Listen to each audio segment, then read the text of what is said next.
Welcome to Radio Doctor on Women Radio 91.7. Radio Doctor is a specialized health program where medical doctors consult for free and advise you on Women Radio. The program airs from 10 a.m. Monday through Friday. For many couples trying to conceive, the focus is often on medications, fertility treatment, hormone tests, or assisted reproduction. But one factor that is sometimes overlooked is nutrition. Can what you eat really influence your fertility? Can being underweight or overweight affect your chances of getting pregnant? Are there nutrients that improve egg quality or sperm health? And are some popular fertility diets actually backed by science? Today, we will separate facts from myth and explore the important relationship between nutrition and reproductive health. My name is Hassan Matula, and joining me today is Dr. Oluwadairo Oluwafumilayo, who will help us understand how nutrition affects fertility in both women and men, and what practical dietary changes can support reproductive health. Doctor, welcome to Radio Doctor. Thank you so much for having me.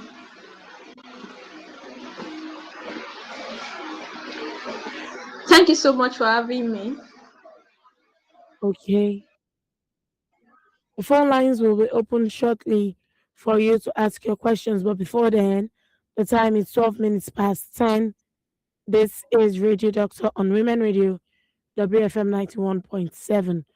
The doctor's details will be shared at the end of the program. Once again, Dr. Oluwafumilayo, welcome to the program. Thank you so much. It's immediately, oh yes, thank you. Many people don't immediately connect diet with fertility. How important is nutrition in reproductive health?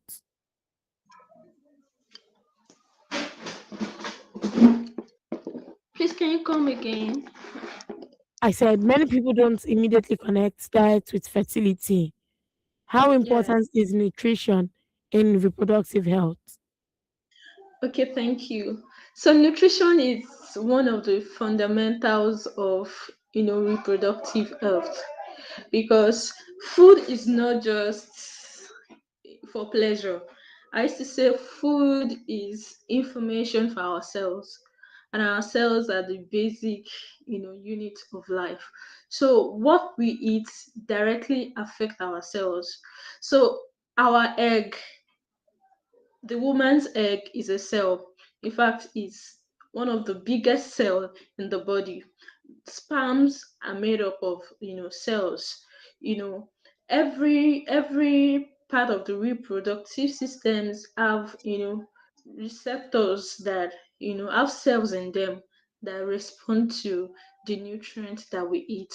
So food nutrition is a vital part of reproductive um health, but it's something we always leave the basics, and we always like to go to the advance. But food nutrition is a fundamental aspect of reproductive health. What we eat directly affect our egg health, it affects the sperm health, it affects our hormone communication, for example insulin and all of that. So nutrition, it is a very vital part of reproductive health. It's not our reproductive health is a reflection of our general health. So it's not something that is separate. The way nutrition affects every other part of our body system is also the way nutrition affects our reproductive health. All right. Thank you very much, Doctor. Does nutrition play an equally important role in male fertility, particularly in sperm production and quality? Yes, yes, yes. So 50% of of reproduction of fertility is from the men. both men and women contribute 50-50%, to the genetic makeup of the baby. So the same way nutrition affects the female is same way nutrition affects the male. Nutrition is involved in, can affect sperm production, like, folate is very important in spermatogenesis. We have other important nutrients also. The level of inflammation in the body also affect, the quality of the sperm. The father's diet has a direct impact on the sperm. Several nutrients, affect sperm production. So the male's diet is also very important in the total health of, you know of the sperm quality. It's a very vital part that is always often omitted. The use of alcohol and all of that is very common among the male population, and several research has shown that this this alcohol has a direct impact on sperm quality. Alcohol, smoking, and all of that has direct impact on sperm quality. Not just, like I said earlier, whatever affects your reproductive health is a reflection of your general health. Men already know that alcohol affects, other part of their health, but they're not aware of its direct impact on sperm quality also. All right, thank you very much, doctor.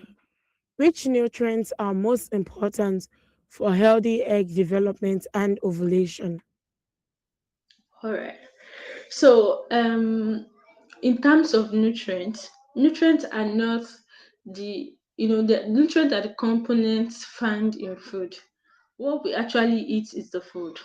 So I will give the nutrient.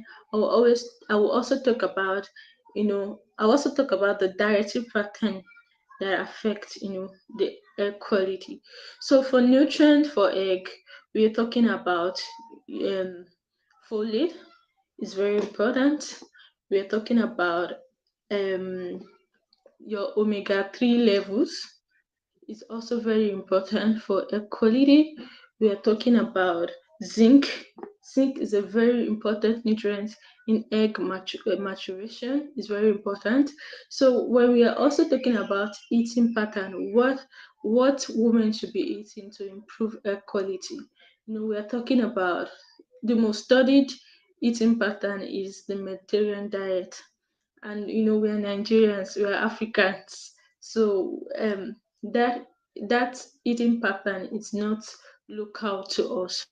But one of the things we can do, from this part of the world, is to, involve a lot of vegetables in our meals. So these vegetables, they contain phytochemicals, antioxidants that are very important for egg quality, because the egg is very sensitive to, oxidative stress from, the environment, toxins, and everything that is around us. So antioxidant helps protect, the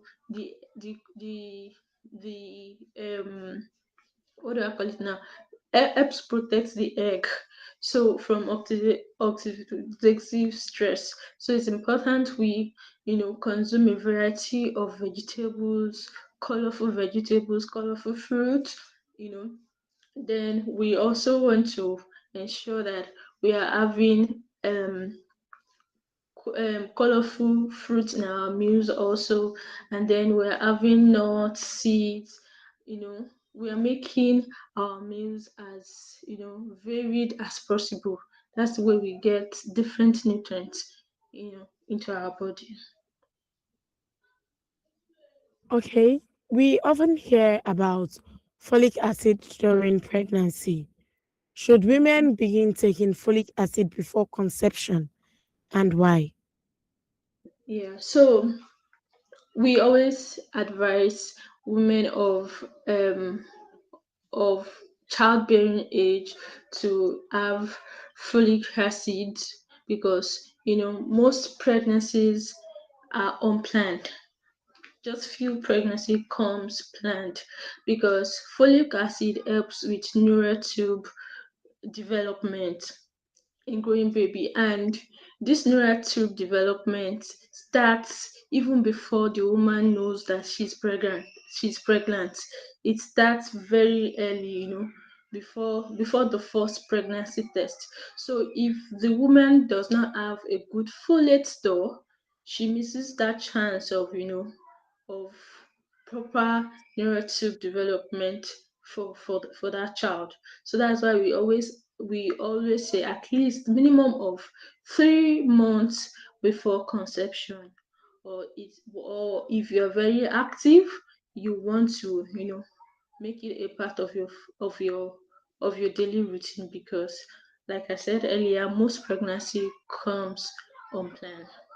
Also, you also, as a child, as a woman in a childbearing age, you also want to increase your dietary folate also, apart from the acid supplementation.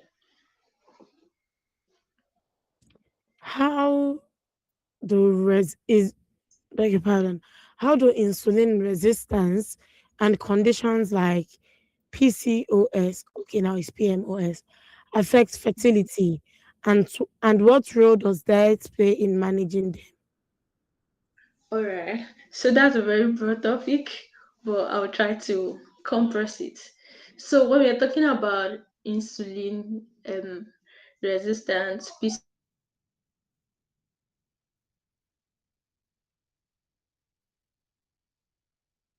insulin resistance is one of the major features of PMOS, and this is because um, the endocrine system is involved in insulin production, and then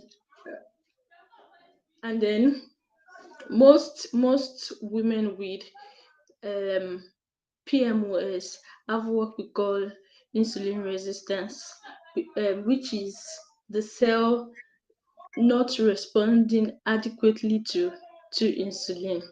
So in women with PCOS, this can worsen their symptoms because they begin to have what we call hyperinsulinemia. And because insulin is an anabolic hormone, meaning that it's an hormone that stores fat, you know, in the body. So these women begin to, experience um, excess fat storage in their body, especially around their abdominal area, which can, worsen symptoms. Also, even though these women have, insulin resistance, their cells are not responding to insulin properly. Their ovaries are not insulin resistant. That means that even though the cells that are supposed to take insulin um, from the bloodstream, I mean, even though the cells that are supposed to take to even though the cells are not, directly responding to insulin, the ovaries are responding to insulin. They have, and that's excessive insulin exposure to the ovary can also, increase what we call their androgen levels, right? Which, creates a vicious cycle of worsening symptoms. So insulin resistance simply means the body not being, the cells not being sensitive to insulin, and this as a way of worsening PMOS symptoms. So how can diet play a role in PMOS? So one like we said, most like 50 to 60% of women with PMOS have insulin resistance. So one of the first thing we want to do is to increase insulin sensitivity in women with PMOS. So how do we do that? We want to ensure that from the diet perspective, they are having foods that will not spike their blood glucose level.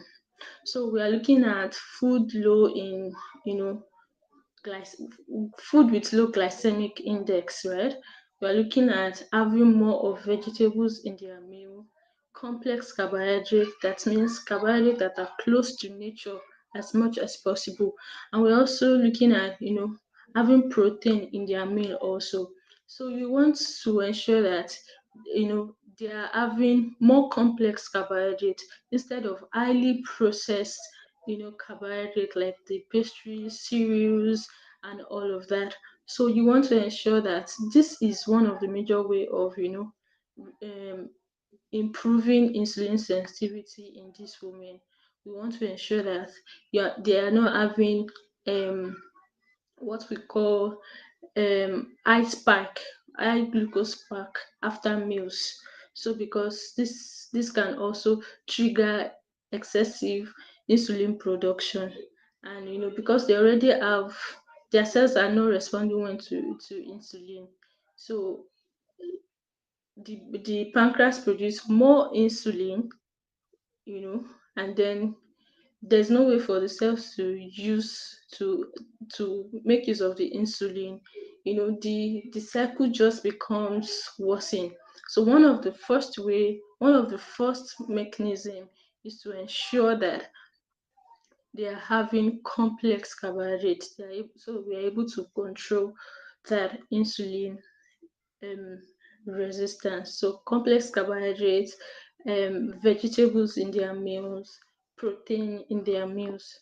So this way we are able to improve insulin sensitivity. And once insulin sensitivity is resolved, you see that their symptoms get better, because on the other part also, the androgen levels also get better, because more insulin means more androgen. But once the cells become sensitive to insulin, the androgen exposure also reduces.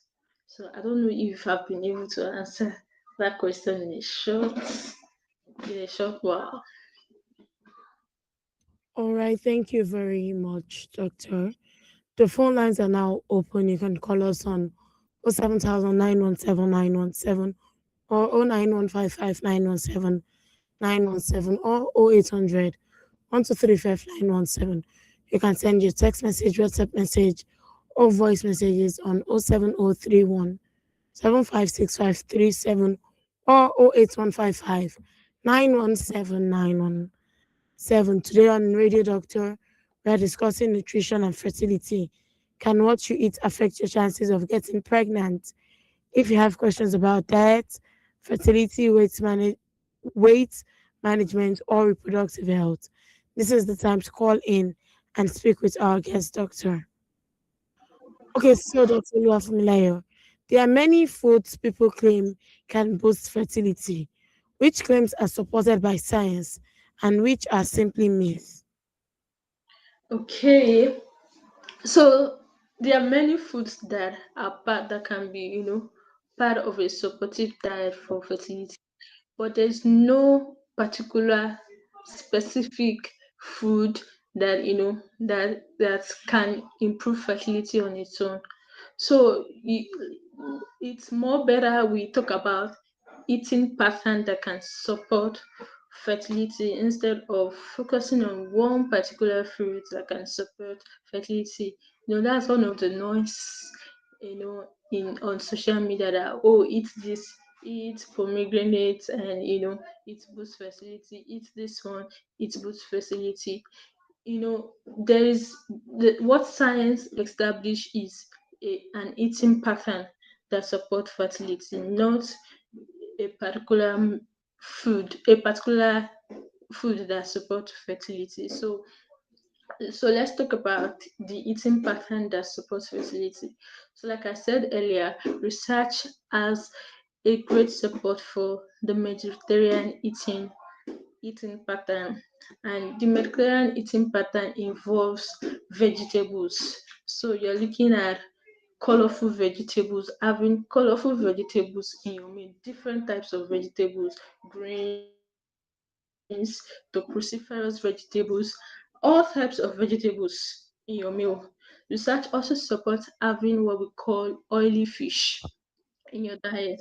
So you want to have at least your oily fish like mackerel, like salmon, like sardines in your meal at least 2 to 3 times in a week. Research also supports having legumes like we are talking about your beans, your lentils, and all of that in your meals. Also, these are part of what a Mediterranean diet looks like. So research also supports um, what we call unsaturated fat. You know, most women who are trying to conceive, some of them try to avoid fat as much as as possible. So fat is not really like the major enemy. It's the type of fat that really matters. So we have monounsaturated fatty acids, which are very very good for fertility, because when you look at um, the reproductive hormones, most of these hormones are made from fat. So fat is very essential for that hormonal balance, but it's the type of fat that really matters. So we research supports this monounsaturated fat that you can find from um, foods such as avocados, extra virgin olive oil, and even in this fatty fish that I've mentioned earlier, in the nuts. You can also find them in nuts like your walnut, your almond nut, your cashew nut. You can also find this monounsaturated fat in seeds like your flaxseed, your pumpkin seeds, sesame seed, and all of that. So these are the eating pattern that research support for improving fertility. So we have your vegetables, your nuts and seeds, your oily fish, and research also says that you know some of the foods that you can have you should avoid if you are trying to improve your fertility. So you're thinking of avoiding alcohols, avoiding highly processed foods like we've mentioned earlier. You're thinking about avoiding pastries, high calorie cereals, energy drinks, sugary drinks, and all of that. So these are the eating patterns that support fertility in general. Okay, thank you very much, Doctor. Many Nigerians take herbal mixtures and fertility supplements. Can this interfere with fertility treatment or even be harmful? Yes, yes, it can. Many Nigerians are used to herbal concussions, fertility boosters, and all of that. They they can be contra indications, right? They can affect your fertility treatment, especially because fertility supplementation should be individualized. You know, just as your medical treatment is also individualized. Your fertility treatment is individualized. So what you need depends on your body, depends on your laboratory results, your particular medical history, and all of that. So these herbal concussions, they combine different things together that can even cause discommunication in your hormonal pattern and even worsen symptoms. If a couple is planning for pregnancy within the next 6 months, what nutritional changes should they begin making today? All right. So it's part of the things that we've discussed earlier. If you're planning getting pregnant, trying to conceive in the next 6 months, the first nutritional changes you should be doing is to ensure that are you having vegetables in your meal, like in every of your meals. Research support 5 to 7 cups of vegetables per day. So you need to assess your plate. Are you having enough vegetables research says that most adults are not having enough, enough vegetables in our meals. We eat more of carbohydrates, and there's a lot of noise regarding protein. So we eat a lot of carbohydrate and protein, neglecting vegetables. So one, you want to check, are you eating enough veggies? You want to add enough veggies into your meals. You want to audit your protein. What kind of protein are you eating? Are you having more of red meat, more of turkey and all of that? Are you having enough fish, especially the fatty fish that we've mentioned in your meals? You also want to analyze your fruit intake.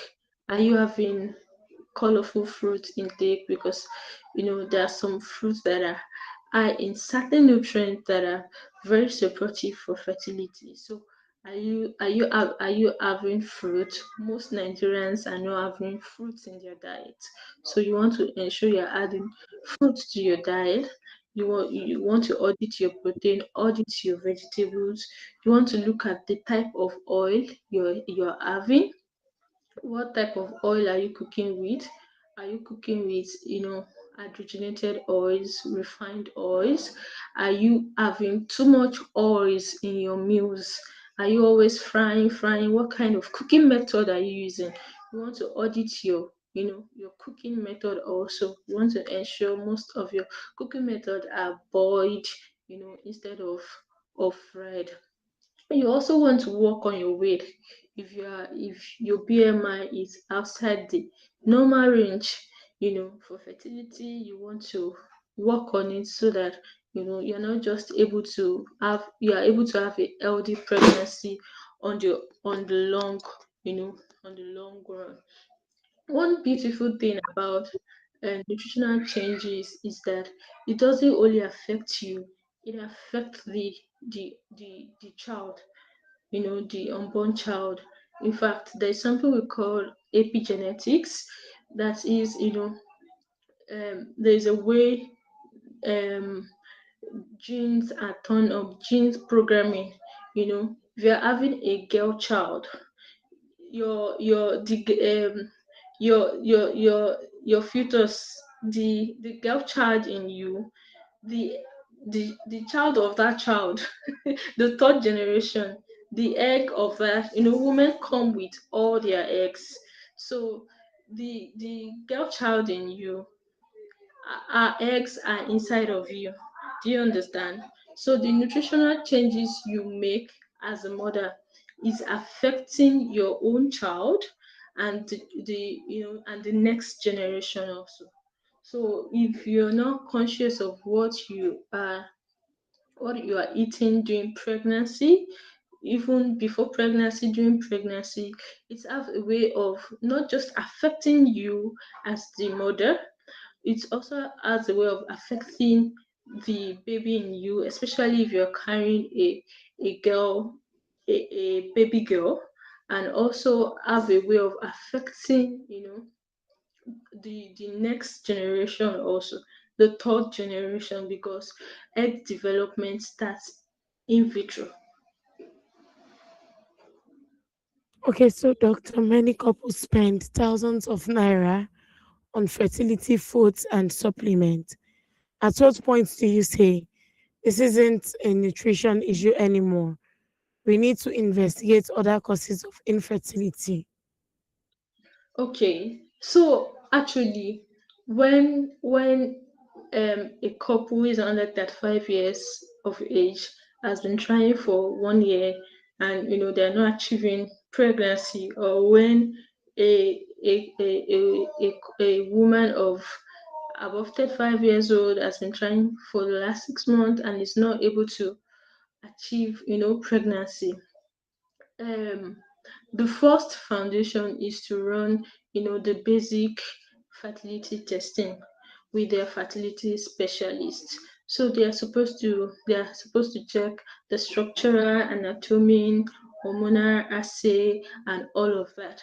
So nutrition is, as much as it's fundamental, is a complementary um, treatment to to medical fertility treatment. It's not something that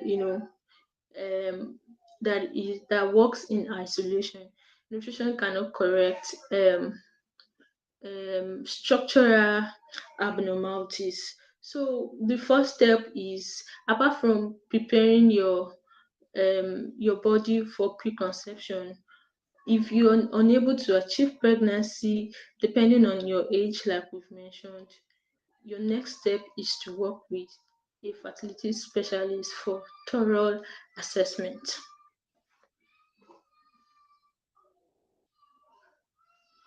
Okay, thank you very much, Doctor. For couples already undergoing fertility treatment, such as ovulation induction or IVF, can nutrition improve treatment outcomes or egg and embryo quality? Definitely, definitely, definitely. So, like we've said, that nutrition has a very fundamental role to play in egg quality, sperm quality, and all of that. So, um, and the process of folliculogenesis and spermatogenesis takes between 74 to 90 days.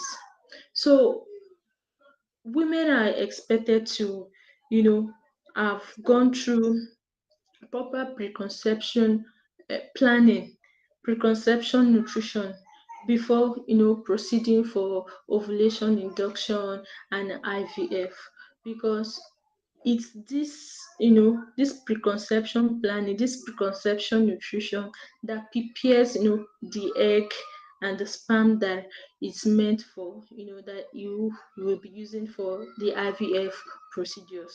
Also for ovulation induction, it's also important for the couples to have a preconception nutrition planning. For example, you know, a couple with excess BMI, like a woman with excess BMI, might not respond, positively to ovulation induction.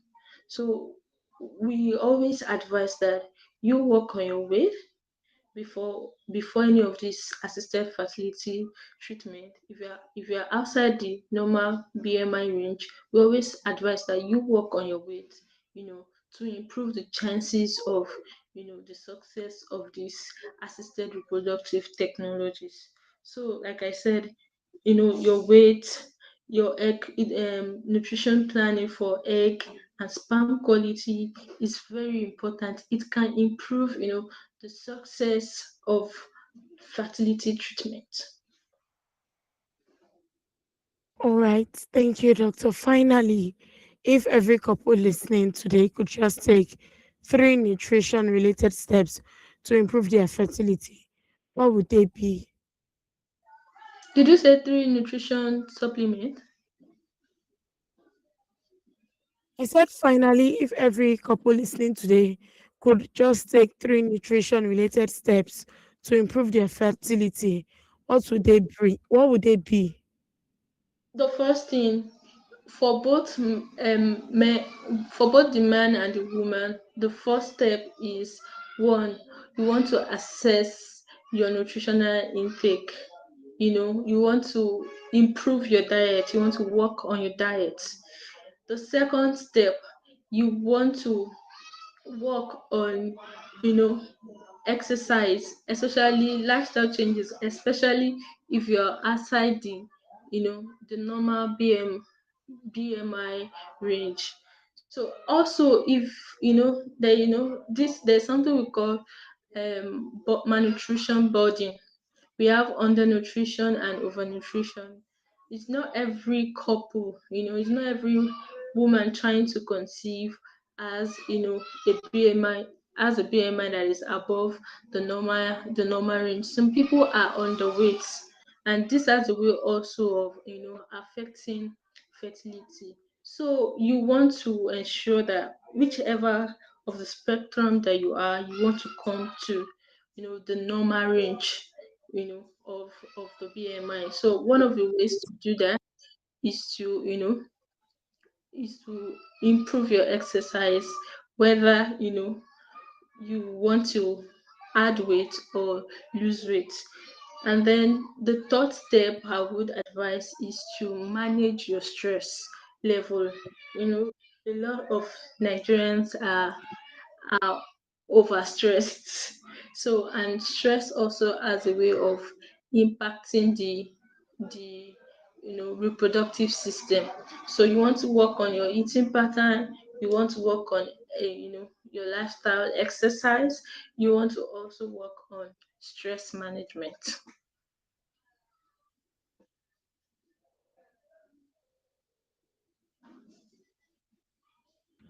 Thank you very much, Dr. Oluwadairo Oluwafumilayo, for helping us understand that fertility is not influenced, beg your pardon, fertility is influenced not only by medical treatment, but also by the everyday choices we make about food, weight, and overall health.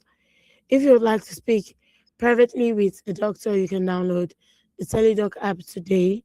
You can book a quick 10-minute consultation or a full 30-minute session. Choose your preferred time, upload your medical records, or speak securely through video consultation and receive prescriptions digitally.